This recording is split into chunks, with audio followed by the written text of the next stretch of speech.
Subscribe to our channel and press the bell icon and you would never miss an update from DreamShot.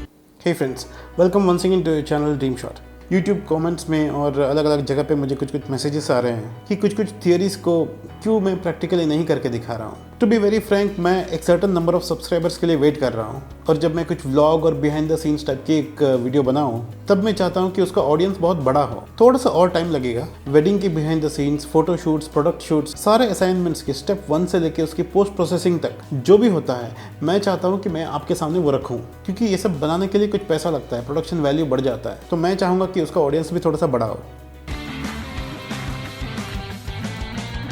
हम ऐसे काफ़ी सारे photographers हैं जो natural light में तो काफ़ी अच्छा फोटोज क्लिक कर लेते हैं, लेकिन जब फ्लैश की बात आता है हम लोग बहुत डर जाते हैं, क्योंकि वैसे भी हमें शटर स्पीड, ISO और अपर्चर का कॉम्बिनेशन बना के क्लिक करना पड़ता है। उसमें एक और वेरिएबल आ जाता है फ्लैश, और वो आर्टिफिशियल लाइट है। उसका और नेचुरल लाइट का कॉम्बिनेशन बना के हमें क्लिक करना है। फ्लैश अगर आप दिन में यूज़ कर रहे हो तो उसका अलग प्रॉब्लम है, और रात में यूज़ कर रहे हो अगर पिच डार्क है तो उसका अलग प्रॉब्लम है। अगर हम लोग पार्टीज़ में सब फोटोज क्लिक कर रहे हैं तो वो लोग अगर डांस कर रहे हैं तो उसको फ्रीज करना भी पड़ेगा। वहाँ पे जो एम्बियंट लाइट है, कलर्स है, वो भी रखना पड़ेगा। उसके ऊपर ऐसे भी नहीं लगना चाहिए कि फ्लैश जो है वो पूरा सब्जेक्ट के फेस पर आ गया। तो क्या इसके लिए कोई स्पेसिफिक फॉर्मूला है?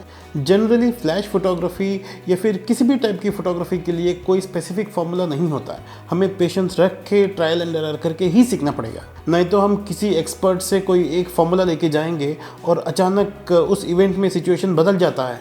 कितना ISO रखना है, कितना शटर स्पीड रखना है, कितना अपर्चर रखना है, इसका कोई भी स्पेसिफिक फार्मूला तो होता नहीं है। इनिशियली जब मैं नाइट फोटोग्राफी करता था, जब मैं पार्टीज़ में फ़ोटोज़ क्लिक करने जाता था, कॉकटेल पार्टीज़ में या फिर कोई भी इवेंट पार्टीज़ में, वहाँ पे 2 इश्यूज़ मुझे हमेशा आता था। एक तो मेरे पास हाई स्पीड सिंक वाला फ्लैश नहीं था, इसलिए हम लोग यूजुअली 200 और 250 शटर स्पीड पे रिस्ट्रिक्ट हो जाते हैं। तो जैसे मैंने पहले कहा था कि फ्लैश चेहरे के ऊपर दिखना नहीं चाहिए, कलर्स ठीक से आना चाहिए। वैसे तो कोई स्पेसिफिक फार्मूला नहीं है, लेकिन मैं आपको एक सीक्रेट बताऊंगा।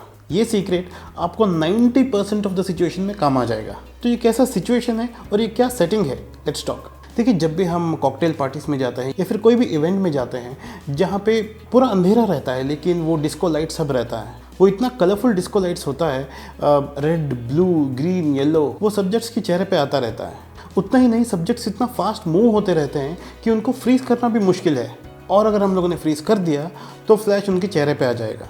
ये सारी चीज़ें मैंने खुद फेस किया है।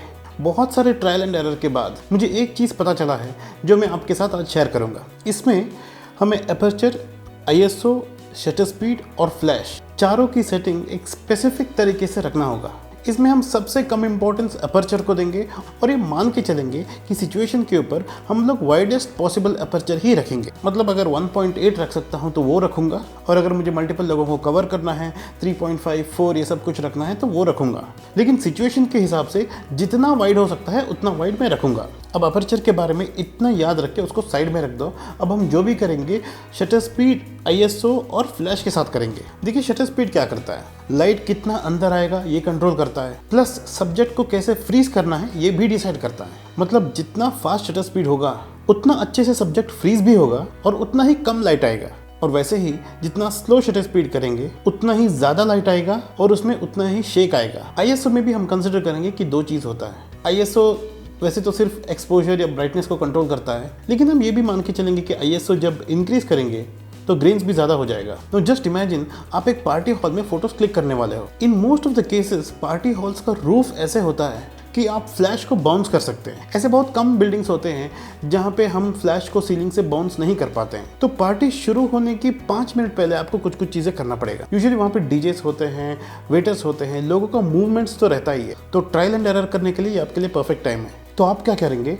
सबसे पहले अपने शटर स्पीड को बहुत स्लो कर दो। अब मैं ये तो नहीं बोल सकता हूँ कि कितना शटर स्पीड, लेकिन 1/120, 1/80, 1/60, 1/40 तक, मतलब जितना हो सकता है उतना स्लो कर दो।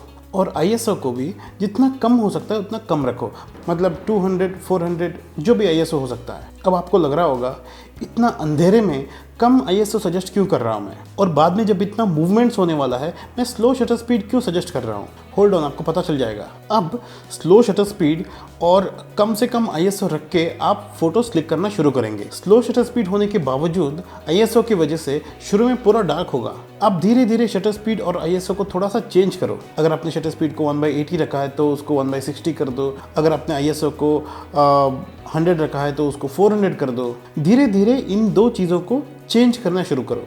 तब तक चेंज करो जब तक आपको लोग हल्का सा नज़र आने लगे। आप कुछ इस तरीके से अपना कैमरा को सेट किया है कि आपके फ़ोटोज़ क्लिक करने के बाद अचानक कोई आके आपके कैमरा के LCD स्क्रीन में फ़ोटोज़ देखेंगे तो उनको शायद ही कुछ दिखेगा। अब आप जो भी फ्लैश यूज़ कर रहे हो, वो कैनन हो सकता है, निकॉन हो सकता है, या फिर कोई भी लोकल ब्रांड हो सकता है। मैं क्योंकि कैनन फ्लैश यूज़ करता हूँ, उसका सेटिंग्स मुझे पता है, बाकी कोई फ्लैशेस का सेटिंग्स उतना अच्छे से पता नहीं है। तो आपको फ्लैश को कम से कम पावर में क्लिक करना है। आपके फ्लैश में कैसे पावर को कंट्रोल करना है ये तो मुझे पता नहीं है, लेकिन कैनन में 1/2, 1/4, 1/8, 1/16, 1/32, 1/64 इस तरीके से फ्लैश का पावर रिड्यूस होते जाता है। तो इनिशियली आप सबसे कम पावर में रखो, धीरे धीरे इस पावर को बढ़ाओ, ट्रायल एंड एरर करके लोगों पे क्लिक करते जाओ। एक ऐसा टाइम आएगा जब मूवमेंट के साथ भी आपको एक परफेक्ट फोटो मिल जाएगा और ये 100% काम करेगा। अब आप सोचेंगे ये कैसे वर्क हो गया। देखिए, आपने कम से कम ISO रखा हुआ है, मतलब जब तक कोई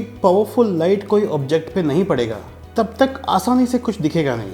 इनिशियली जब हमने ट्राई किया था विदाउट फ्लैश, तभी हमने देखा था कि सब्जेक्ट मूव हो रहा है लेकिन कुछ दिख नहीं रहा है। मतलब हमने तब इस तरीके से सेटिंग किया था कि थोड़ा सा भी एक्स्ट्रा लाइट सब्जेक्ट के ऊपर जब गिरेगा तब वो सब्जेक्ट दिख जाएगा। यहाँ पे सब्जेक्ट को फ्रीज करने का काम शटर स्पीड नहीं कर रहा है, क्योंकि शटर स्पीड हम लोगों ने इतना स्लो रखा है कि उस शटर ओपन होकर क्लोज होने तक बहुत स्लो पावर में फ्लैश को ट्रिगर किया। अब स्लो पावर में फ्लैश को ट्रिगर करना होता क्या है? कैमरा का जो फ्लैश होता है वो कुछ इस तरीके से काम करता है कि आपने अगर पावर कम रखा, ऐसा नहीं कि वो लाइट डिम हो जाएगा, ऐसा है कि फ्लैश का ड्यूरेशन कम हो जाएगा।